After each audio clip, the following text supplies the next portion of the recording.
नमस्कार दोस्तों, फिर से आपका स्वागत है लोक भारती हिंदी इस YouTube चैनल पर।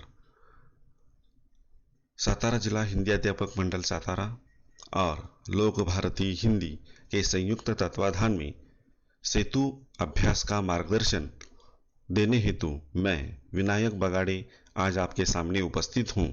दिन है 23वां और आज दिनांक है 23 जुलाई 2021।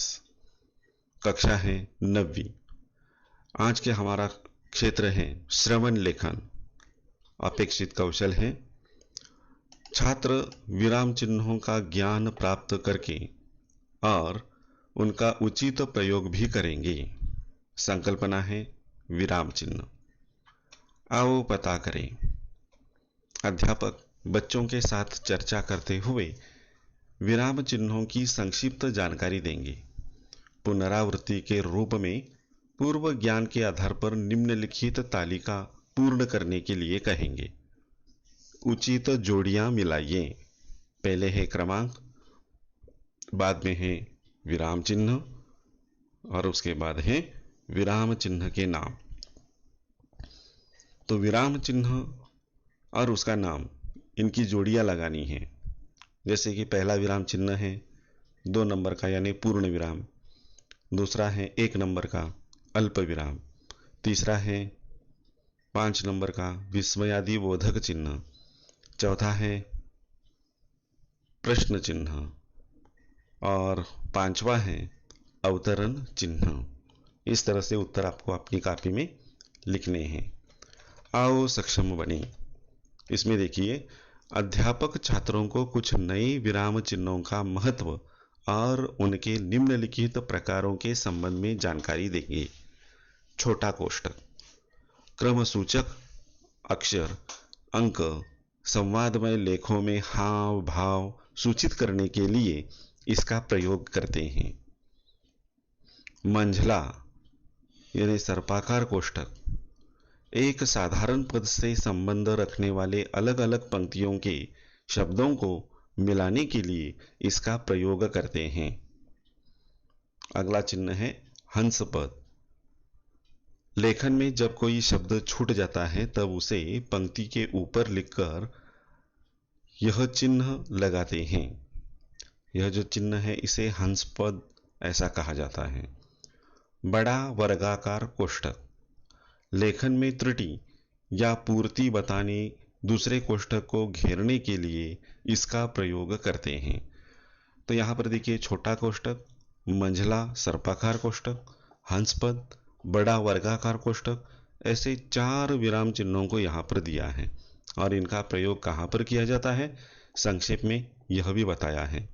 लेकिन हमने पिछली तासिका में कल जो तासिका देखी, इसमें ये जो विराम चिन्ह है इनके बारे में विस्तृत जानकारी ली थी। अब इस पर देखिए, दूसरा है अध्यापक छात्रों निम्नलिखित वाक्यों में उचित विराम चिन्हों का प्रयोग करने के लिए कहेंगे। ये वाक्य दिए हैं, इन वाक्यों में विराम चिन्ह नहीं है तो ये विराम चिन्ह छात्रों को लगाने हैं। जैसे कि सागर डैश कोष्ठक में, छोटे कोष्ठक में लिखना है आश्चर्य से, कोष्ठक पूर्ण, आप सब मेरा इंतजार कर रहे थे, विस्मयादिबोधक चिन्ह। दूसरा वाक्य सर्पाकार कोष्ठक में गोदान, क्वामा निर्मला, क्वामा गबन और बाद में सर्पाकार कोष्ठक पूर्ण, प्रेमचंद जी के उपन्यास हैं। तीसरा वाक्य यहाँ पर देते समय शायद ऐसा होना चाहिए था लेकिन उन्होंने शायद प्रिंटिंग मिस्टेक है।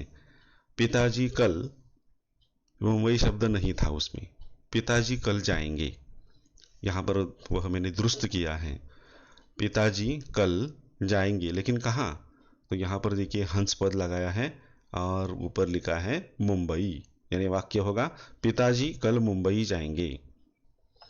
कामायनी महाकाव्य के कवि जयशंकर प्रसाद जी हैं, कामायनी, और महाकाव्य इसे हमने बड़े कोष्ठक में डाल दिया है। तो इस तरह से इन विराम चिन्हों का प्रयोग हमें यहाँ पर करना है। अगला है आओ अभ्यास करें। छात्रों में विराम चिन्हों की संकल्पना दृढ़ करने के लिखित अभ्यास आवश्यक हैं। तो यहाँ पर लिखित रूप में अभ्यास दिया है। पहला है, दादी जी ने कहा कल सवेरे हम घूमने जाएंगे। तो दादी जी ने कहा, कॉमा, उद्धरण चिन्ह में, दोहरे उद्धरण चिन्ह में, कल सवेरे हम घूमने जाएंगे, पूर्ण विराम, और दोहरा उद्धरण चिन्ह पूर्ण करना है। दूसरा वाक्य है, सौम्या, रमा और रजत एक ही कक्षा में पढ़ते हैं। तो सौम्या के बाद कॉमा, रमा और रजत एक ही कक्षा में पढ़ते हैं, पूर्ण विराम। तीसरा वाक्य, अरे यह तुमने क्या किया। तो अरे के बाद विस्मयादिबोधक चिन्ह, यह तुमने क्या किया, पूर्ण विराम। चौथा वाक्य, आलोक घबराते हुए, मैं कल खेलने नहीं जाऊंगा। तो इसका उत्तर होगा, आलोक कोष्टक में लिखना है, घबराते हुए कोष्टक पूर्ण करना है, डैश, मैं कल खेलने नहीं जाऊंगा, पूर्ण विराम। पांचवा है, मीराबाई, सूरदास, तुलसीदास भक्त कवि थे। तो यहाँ पर मीराबाई कॉमा, सूरदास कॉमा, तुलसीदास भक्त कवि थे। यहाँ पर हम यहाँ से इसे कोष्टक में भी डाल सकते हैं, सर्पाकार कोष्टक में। सर्पाकार कोष्टक के अंदर मीराबाई कॉमा, सूरदास कॉमा, तुलसीदास, सर्पाकार कोष्टक पूर्ण, भक्त कवि थे। ऐसा भी इसका उत्तर सही माना जाएगा। आओ सृजन करें। अध्यापक छात्रों से अपने जीवन का एक यादगार प्रसंग 5 वाक्यों में अधिक से अधिक विराम चिन्हों का प्रयोग करते हुए लिखने के लिए कहेंगे। अब देखिए, छात्र उसके जीवन में कोई यादगार प्रसंग है, तो ऐसा यादगार प्रसंग 5 वाक्यों में, लेकिन जिसमें विराम चिन्हों का योग्य प्रयोग और सही प्रयोग होना चाहिए, तो ऐसा परिच्छेद लिखने के लिए कहेंगे और विद्यार्थी इसे लिखेंगे।